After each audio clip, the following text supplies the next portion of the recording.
Sinners isn't simply another horror story. It is a powerful revelation of America's real-life monsters. For instance, beneath Mississippi's scorching sun, Jim Crow's brutal realities transform chain gangs into horrific scenes of racial cruelty. In another scene, the harsh realities force black communities into desperate measures, including the painful practice of racial passing.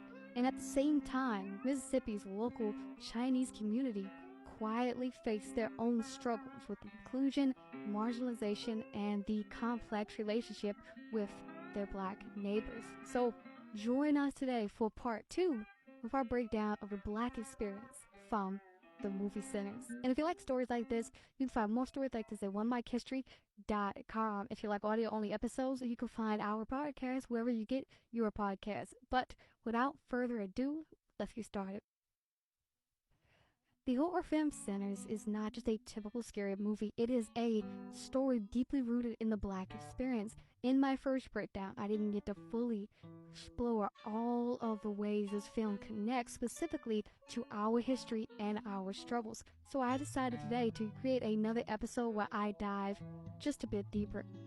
One of the most haunting and powerful moments in Sinners is when Delta Slim shares a traumatic past as a prisoner on a Mississippi chain gang.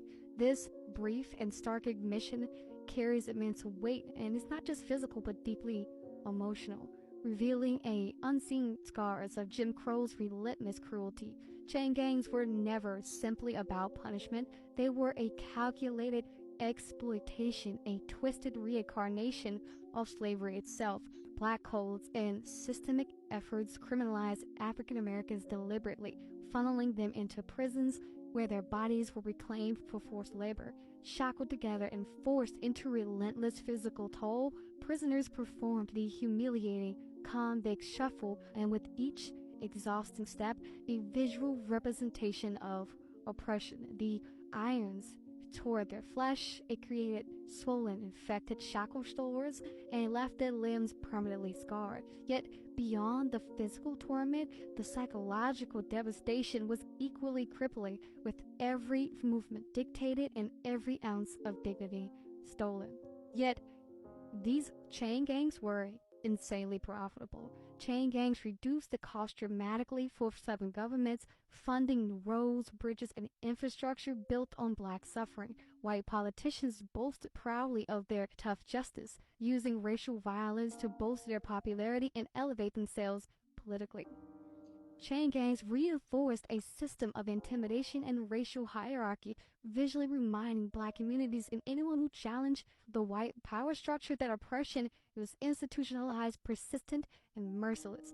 Yet, by the 1950s, public outrage and mounting activism finally forced chain gangs into decline, though their threat never truly faded. Even today, proposals periodically resurface in states like Alabama and Arizona to revive this grotesque system under the guise of being tough on crime.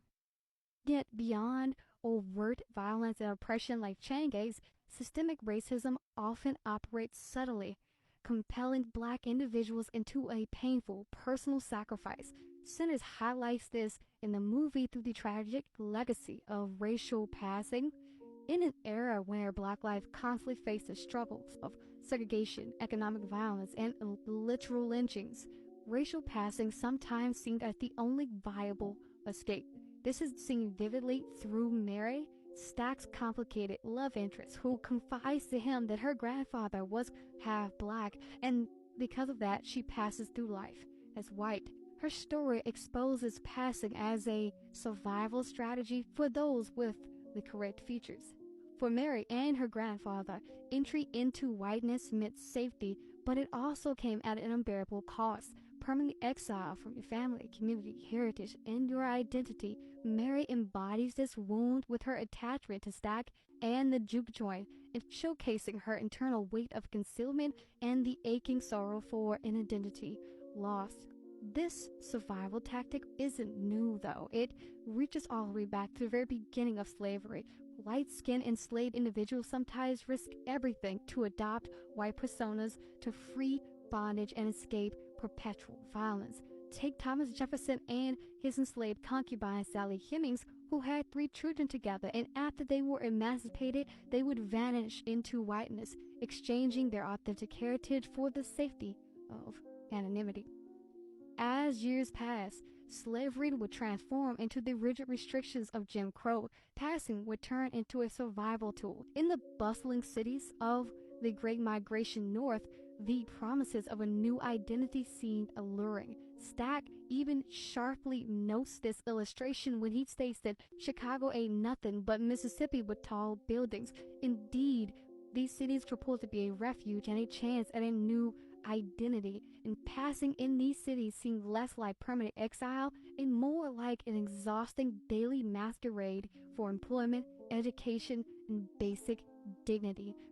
Through the complexities of passing, some individuals do rise to the top, like Walter Francis White, a fair-skinned NAACP investigator who infiltrated lynch mobs undetected due to his whiteness, expertly leveraging his racial ambiguity as a radical form of resistance. Yet the brutal cost-benefit analysis still lingered in White himself, who described the oppressive weight of navigating this dangerous tightrope, and he himself was even called a black man living in a white body.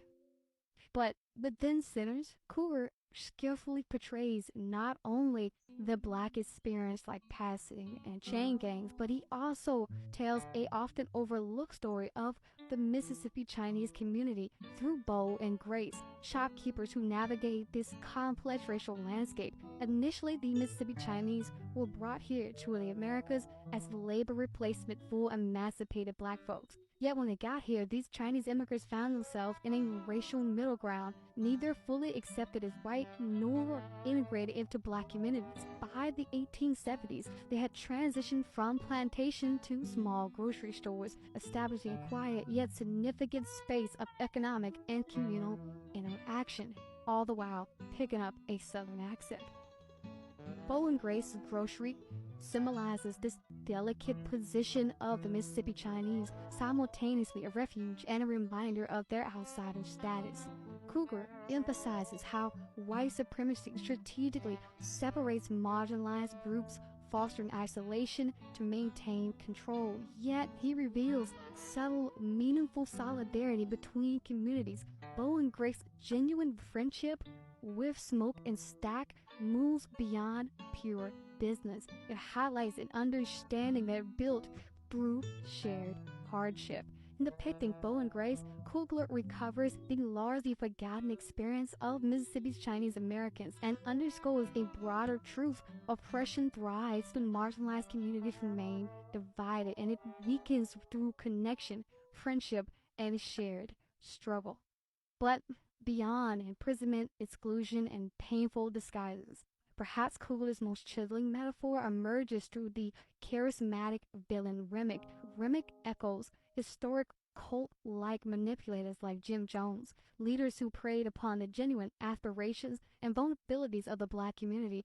Jim Jones notoriously promised safety, belonging, and emancipation from racial terror, only to exploit and ultimately destroy his own followers. The 1978 Jamestown massacre claimed over 900 lives, most of them being black parishioners desperately seeking community, liberation, and dignity. And just like Jim Jones, Remick too seduces through charisma, promising empowerment, while secretly feeding off their hopes and dreams. The juke joint, once a haven for black culture, becomes twisted into a site that mirrors the horrors of Jamestown's sinister transformation. Under Remick's vampiric obsession, desires for emancipation become tools for exploitation, spiritual hunger weaponized to subjugate minds, bodies, souls. Through Remick's calculated cruelty, Coogler implores viewers not to look away, but instead to recognize how timeless, persistent exploitation remains today. The film insists that its charismatic promises of safety and salvation, devoid of genuine care and authentic liberation, represent America's enduring legacy of racial predation. In the end, Sinners is not simply a narrative about supernatural horrors. It compels uncomfortable reckoning with America's actual racial terrors and their long-lasting effects. Through Delta Slim's chains, Mary's white passing, Bo and Grace's careful negotiation of their own identity, and Remick's chilling charisma, the film intricately weaves a tapestry of historical truths that demand understanding, reflection, and courage. Coogler brilliantly frames these intertwining oppressions not as relics of a long time ago, but urgent, living, breathing truths permeating today's struggle. By examining how those truths haunt both our history and our present, the film instructs us plainly to acknowledge these tragedies and reckon courageously with America's painful realities.